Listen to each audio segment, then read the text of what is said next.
ஓம் cream ஆதித்யாய சோமாய மங்களாய புதாயஜ குரு சுக்ர சனிப்பியச்ச ராகவே கேதவே நமக. உலகை கட்டி காக்கும் பரமேஸ்வரன் பார்வதியின் திருவருளால் அனைவரும் நலமுடன் வாழ அந்த எல்லாம் வல்ல இறைவனை வணங்கி நேரில் அனைவருக்கும் எனது அன்பான வணக்கங்களை தெரிவித்துக் கொள்கின்றேன். இன்றைய பதிவிலே நாம் பார்க்க இருப்பது டிசம்பர் மாதத்திற்கான ராசி பலன்கள். முதலில் கிரகங்கள் நிலைகளை பற்றி பார்க்கலாம்.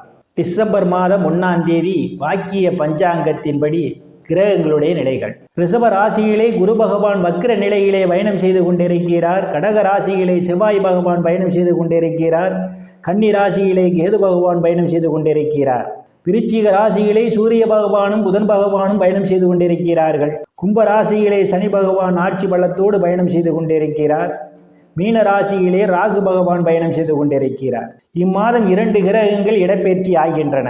டிசம்பர் மாதம் 3ஆம் தேதி சுக்கிர பகவான் தனுசு ராசியிலிருந்து மகர ராசிக்கு இடப்பெயர்ச்சி ஆகிறார். அவர் மீண்டும் டிசம்பர் மாதம் 30ஆம் தேதி மகர ராசியிலிருந்து கும்ப ராசிக்கு இடப்பெயர்ச்சி ஆகிறார்.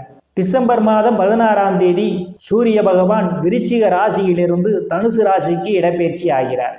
நான் கூறக்கூடிய பலன்கள் அனைத்தும் வாக்கிய பஞ்சாங்கத்தின்படி கோச்சார ரீதியான உலக மக்கள் அனைவருக்குமான பொது பலன்கள். உங்களுடைய சுய சாதகத்தில் கிரகங்கள் இருந்த நிலைமையும் தற்போது நடக்கக்கூடிய தசாபுத்தியும் கணக்கில் எடுத்துக்கொண்டு பலன்கள் எடுக்கும் போதுதான் துல்லியமான பலன்களை எடுக்க முடியும். உங்களுக்கு துல்லியமான பலன்கள் நீங்கள் தெரிந்து கொள்ள விரும்பினால் உங்களுடைய பெயர், பிறந்த தேதி, பிறந்த நேரம், பிறந்த ஊர் ஆகியவற்றை எனது வாட்ஸ்அப் எண்ணிற்கு அனுப்பி வைத்து பலன்களை தெரிந்து கொள்ளலாம். உரிய கட்டணம் செலுத்தி வாருங்கள் ராசிக்குள் போகலாம். விருச்சிக ராசியிலே தொழில் ஸ்தானாதிபதி சூரிய பகவானும் லாபஸ்தானாதிபதியும் அஷ்டமஸ்தானாதிபதியுமான புதன் பகவானும் பயணம் செய்து கொண்டிருக்கிறார்கள். ராசியை குரு பகவான் பார்வையிடுகிறார். குருவுடைய பார்வை ராசியில் விழுவதாலும் ராசிநாதன் செவ்வாய் பகவான் பாக்கியஸ்தானத்திலே பயணம் செய்து கொண்டிருப்பதாலும் பெயர் புகழ் அந்தஸ்து நிறைந்து சந்தோஷம் நிலவக்கூடிய மாதமாகவே இந்த மாதம் உங்களுக்கு அமைய காத்து கொண்டிருக்கின்றது. இந்த விருச்சிக ராசிக்காரர்களுக்கு தனங்குடும்ப வாக்குஸ்தானத்திலே எந்தவித கிரகங்களும் இல்லை. தனங்குடும்ப வாக்குஸ்தானாதிபதி குரு பகவான் களத்திரஸ்தானத்திலே பயணம் செய்து கொண்டிருப்பதால் இம்மாதம் உங்களுக்கு பொருளாதாரம் மேம்படும். நீங்கள் எதிர்பார்த்து கொண்டிருந்த இடங்களில் இருந்தெல்லாம் பண வரவுகள் கிடைப்பதற்கான வாய்ப்புகள் உண்டு. தங்கம், வெள்ளி, ஆடை, ஆபரணங்கள் வாங்க நினைப்பவர்கள் ஆசைகளெல்லாம் முழுமையாக பூர்த்தியாகும். குடும்ப உறுப்பினர்களுடைய ஒற்றுமை நிலவக்கூடிய மாதம் இந்த மாதம்.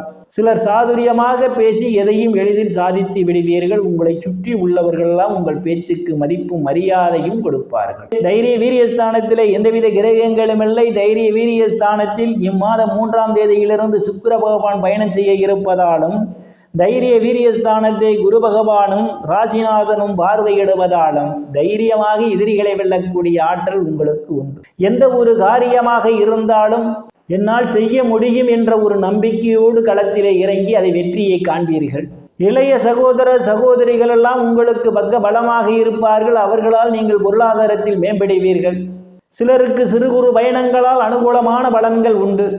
சிலருக்கு கடித போக்குவரத்தால் நற்செய்திகள் எல்லாம் கிடைப்பதற்கான வாய்ப்புகளும் உண்டு. சுகஸ்தானத்திலே சனி பகவான் ஆட்சி பலத்தோடு பயணம் செய்து கொண்டிருப்பதால் தாயாருடன் அனுசரித்து போவது நல்லது. இல்லையே உங்களுக்கும் தாய்க்கும் இடையே மன வருத்தம் ஏற்படுவதற்கான வாய்ப்புகள் உண்டு. சிலர் தாயாருக்காக மருத்துவ செலவு செய்வதற்கான வாய்ப்புகள் உண்டு. தாயாருடைய உடல்நிலையிலே கூடுதல் கவனம் எடுத்துக்கொள்வது மிகவும் சிறப்பு. சிலர் பூமி, வீடு, வாகனம் வாங்கும் போது ஒன்றுக்கு பல முறை யோசித்து குடும்ப உறுப்பினருடன் கலந்து ஆலோசனை பெற்று வாங்குவதே மிகவும் சிறப்பு. உறவினருடன் அனுசரித்து போவது நல்லது. இல்லையேல் அவர்களுக்கும் உங்களுக்கும் இடையே மன வருத்தம் ஏற்படுவதற்கான வாய்ப்புகளும் உண்டு. புத்திரஸ்தானத்திலே ராகு பகவான் பயணம் செய்து கொண்டிருப்பதால் புத்திர பாக்கியம் எதிர்பார்த்து கொண்டிருப்பவர்களுக்கு காலதாமதம் ஆகலாம். சிலருக்கு புத்திரர்களால் நற்பெயருக்கு களங்கம் ஏற்பட வாய்ப்பும் உண்டு. காதலர்கள் எச்சரிக்கையுடன் நடந்து கொள்ள வேண்டும். ராகு பகவான் 5லே பயணம் செய்து கொண்டிருப்பதால் சிலருக்கு காது பிரச்சனைகள் வருவதற்கான வாய்ப்புகள் உண்டு. காதில் ஏதேனும் பிரச்சனைகள் இருந்தால் உடனடியாக மருத்துவரை அணுகுவதே மிகவும் சிறப்பு. ருணரோக சத்துரு ஸ்தானத்திலே எந்தவித கிரகங்களும் இல்லை. ருணரோக சத்துரு ஸ்தானத்தை சனி பகவான் பார்வையிடுகிறார். கடன் பிரச்சனையால் அவதிப்படுபவர்களாம் கடனில் இருந்து மீள்வதற்கான வாய்ப்புகள் உண்டு. எதிரிகளால் இருந்து வந்த தொல்லைகள் அகலும். சிலருக்கு உடல் ஆரோக்கியத்தில் இருந்து வந்த பிரச்சனைகள் தீர்வதற்கான வாய்ப்புகளும் உண்டு. களத்திரஸ்தானத்திலே குரு பகவான் பயணம் செய்து கொண்டிருப்பதால் திருமண வயதுடைய ஆண் பெண் இருபாலருக்கும் இதுவரை இருந்து வந்த திருமண தடைகளெல்லாம் விலகுவதற்கான வாய்ப்புகள் உண்டு. கணவன் மனைவியிடையே ஒரு அந்யோன்யம் நிகழும்.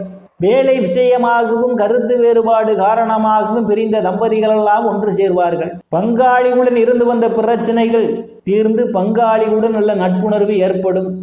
கூட்டுத் தொழில் செய்பவர்களுக்கெல்லாம் கூட்டுத் தொழிலிலே அபரிமிதமான வெற்றியை காண்பீர்கள். அஷ்டமஸ்தானத்திலே எந்தவித கிரகங்களும் இல்லை. அஷ்டமஸ்தானாதிபதி புதன் பகவான் ராசியிலே பயணம் செய்து கொண்டிருப்பதால் உங்களுக்கு தேவையில்லாத பிரச்சனைகள் உங்களை தேடி வருவதற்கான வாய்ப்புகள் உண்டு. அடுத்தவர் பிரச்சனையில் தலையிடுவதை தவிர்த்தால் மிகவும் சிறப்பாக இருக்கும். பாக்கியஸ்தானத்திலே ராசிநாதன் பயணம் செய்து கொண்டிருப்பதால் தந்தையினுடைய அன்பும் ஆதரவும் சிலருக்கு கிடைக்கும். தந்தை உங்களுக்கு பக்க பலமாக இருப்பார். தந்தை வழி சொத்துக்களில் இதுவரை இருந்து வந்த பிரச்சனைகளெல்லாம் விலகுவதற்கான வாய்ப்புகளும் உண்டு. சிலர் புண்ணிய ஸ்தலங்களுக்கு போய் வருவீர்கள். சில தர்ம காரியங்களிலே ஈடுபடுவீர்கள். வெளிநாடு செல்வதற்காக முயற்சி செய்து கொண்டிருப்பவர்களுக்கு எண்ணங்கள் எல்லாம் ஈடேறும். சிலர் வெளிநாடு செல்வதற்கான வாய்ப்புகள் தேடி வரும். பட்ட மேற்படிப்பு படிக்கக்கூடிய மாணவ மாணவிகள் எல்லாம் படிப்பிலே சிறந்து விளங்குவார்கள். பேராசிரியரின் நன்மதிப்பையும் பாராட்டையும் பெறுவார்கள். சிலருக்கு முன்பின் தெரியாதவர்கள் எல்லாம் உதவிக்கரம் நீட்டுவார்கள். அந்நிய மதத்தினரால் அனுகூலமான பலன்கள் சிலருக்கு உண்டு. தொழில் ஸ்தானத்திலே எந்தவித கிரகங்களும் இல்லை. தொழில் ஸ்தானத்தை சனி பகவான் பார்வையிடுகிறார்.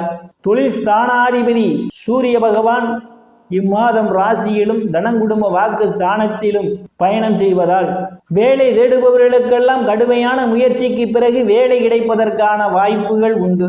தொழில் செய்பவர்களுக்கு தொழிலிலே போட்டிகள் இருந்த போதும் வருமானம் அதிகமாகவே இருக்கும். உங்களுக்கு அரசியல்வாதிகளுக்கு நல்ல முன்னேற்றமும் உயர் பொறுப்புகளும் தேடி வரும். லாபஸ்தானத்திலே கேது பகவான் பயணம் செய்து கொண்டிருப்பதும் லாபஸ்தானத்தை குரு பகவான் பார்வையிடுவதாலும் மூத்த சகோதர சகோதரிகள் மூலமாக சிலருக்கு பொருளாதாரம் மேம்படும்.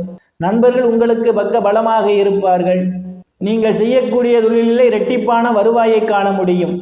விரயஸ்தானத்திலே எந்தவித கிரகங்களும் இல்லை. விரயஸ்தானத்தை ராசிநாதன் செவ்வாய் பகவான் பார்வையிடுவதால் வெளிநாடு செல்வதற்காக முயற்சி செய்து கொண்டிருப்பவர்களுக்கு வெளிநாடு செல்வதற்கான வாய்ப்புகள் தேடி வரும். அவ்வப்போது உங்களுக்கு எதிர்பாராத செலவுகளும் ஏற்படுவதற்கான வாய்ப்புகள் உண்டு. எச்சரிக்கை தேவை. நேயர்கள் அனைவரும் இறைவனுடைய திருக்குறள் அனைத்து செல்வ செழிப்பும் பற்றி சிறப்புடன் வாழ எல்லாம் வல்ல இறைவனை வணங்கி நேயர்களை மீண்டும் அடுத்த பதிவில் சந்திக்கும் வரை விடைபெறுவது ஜோதிடர் ராமன். நன்றி, வணக்கம்.